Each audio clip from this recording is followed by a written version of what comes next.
ये नृत्य जो है कथक नृत्य कहलाता है।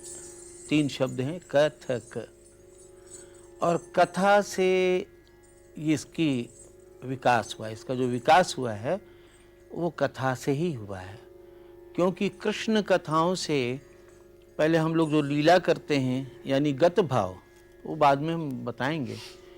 उसके अंदर कृष्ण के अलग अलग चरित्र हैं, उनके रूप का वर्णन है, जैसे गोवर्धन लीला, होली लीला, कालिया दमन, माखन लीला, अनेकों चर्चाएं हैं। दाहिने पैर से शुरुआत होती है, ता, फिर थेई, फिर थेई, तत्, अ, थेई, थेई, तत्।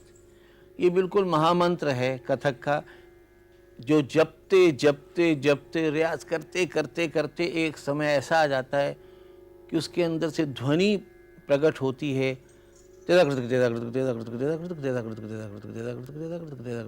ऐसा लगता है जैसे होम की अग्नि जो है वो उठी हुई है।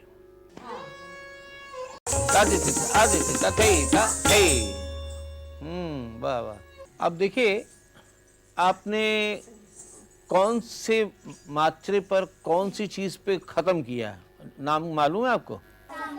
सम। हाँ देखो, ये सम ऐसी जगह है कि जहां से हर चीज शुरू होती है और वहीं समाप्त होती है। ठीक है ना? जन्म और मरण ये दोनों ही सम है, स्टार्ट और एंड, सम चलता है। सम से चलते जाते जाते जाते कई हिस्सों को पार करता हुआ लय 5वें, 8वें, 9वें, 10वीं, 11वीं, 12वीं, 14वीं, इतने बड़े सफर को पार करता हुआ कहाँ पहुँचता है? सम पर।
अम्मा से तो हमें बहुत सी ठुमरियाँ मिली, और क्योंकि वो दादी ने उनको बताई थी, दादा ने उनको सुनाया होगा। तो ठुमरियों की जितने बोल थे, अच्छे बोल कायदे से, चाचा जी ने भी बताया मुझे कुछ, तो लच्छू महाराज जी ने, शंभू महाराज जी ने, पर अम्मा ने उसकी धुन भी गुनगुना के, हालांकि वो गायिका नहीं थी, लेकिन कल बेटा हम तो ऐसे ही गुनगुना लेते हैं। मैंने कहा वैसे बता दीजिए। तो जब मैं गा के सुनाता था तो कहते थे हाँ ठीक गा रहे हो, ठीक गा रहे हो। तो मुझे लगा मैं सही हूँ। उसके बाद फिर भारतीय कला केंद्र, फिर कथक केंद्र, मतलब चलता रहा। जिंदगी के अंदर होना चाहिए जो सुंदरता को हमने खोज की है, उसकी कोशिश हमारी हरदम रही है कि हमारे बाबू पुरुष होके, या चाचा जी पुरुष होके इतने सुंदर, तारीफ़ क्यों होती थी उनकी, नज़रों की तारीफ़, उनके नाचने की तारीफ़, उनकी कलाइयों की तारीफ़ क्यों होती थी, ये क्यों मेरे दिमाग में बचपन से भरा रहा। मैं केवल नहीं खुश हो जाता कि मेरे पिताजी का जवाब नहीं, मेरे चाचा ना, क्यों खुश होते हैं लोग और कहते हैं महाराज सुभान अल्लाह, फिर से कहिए। वो सुभान अल्लाह वाह वाह के पीछे कुछ तो बात छिपी है, उनकी आँखों में कुछ तो बात छिपी है, उनके नाचने में, उसकी बड़ी खोज रही मुझे होती है। पर किसी किसी में भगवान की देन होती है कि उसके अंदर ग्रेस भी और रिदम को समझने का सेंस बड़ा अच्छा होता है। किसी में ज़रा थोड़ी मेहनत करनी पड़ती है। ऐसी सीखी है कि ऐसी मजबूत सीखी है, तो वही कहते थे कि भाई मजबूती से तुम 2 चीज़ सीख लो। जैसे बड़े पुराने उस्ताद लोग 4 राग अगर उन्होंने सीख लिया, कहने बेटा 4 रागों के अंदर तुम्हें 400 रागों का पता लग जाएगा। अगर आपने 4 हस्तक अच्छी सीख लिए कि कलाई कौन है, कोहनी कौन है, कंधा कौन है, सीना कौन है, अगर आपने समझ लिया उसकी कहानी, तो आपका पूरा नाच सज जाएगा। मतलब जंगल के लकड़ी हैं, नहीं को है मोल, और अधर लपटी घनश्याम के। अरे भाई बहुत अनमोल, अधर लपटी घनश्याम के। कौर लिखा था चीज़, हरदम तो बांसुरी बजाते थे वो कन्हैया, मतलब इंटरनेशनल मामला था।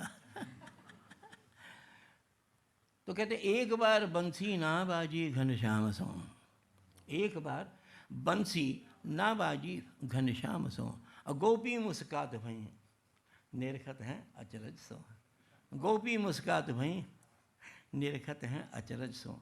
कान्हा की प्रीत भरी श्वास, कान्हा के साथ राधा हैं, कान्हा की प्रीत भरी श्वास, और दई राधा ने, और बंसी रिसियाए गई बोलत न श्याम सो।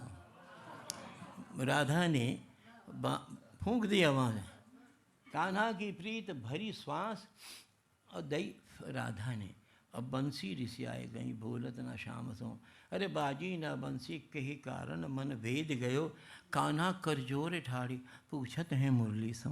और देखी बता कान्हा की बंसी ने मान तजी, फिर बाजी रे बाजी, फिर बाजी फिर श्याम सो। ये इस तरह की कविताएं भैया बहुत सी हैं।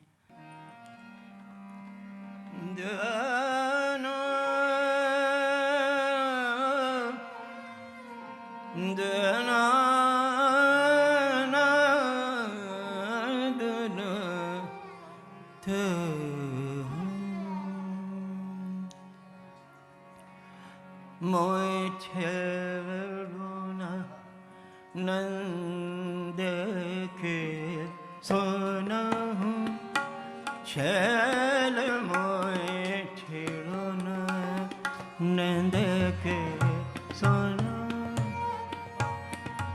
सुनहु छैल छेड़ना नंद के सोनहु, छैल मोय छेड़ना नंद के सुनहु।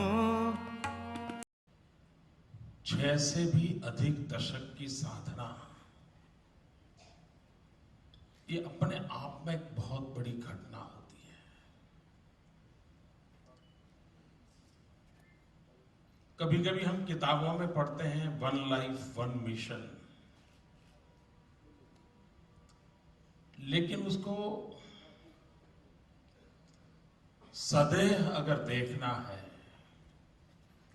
तो बिरजू महाराज जी में दिखाई देता है।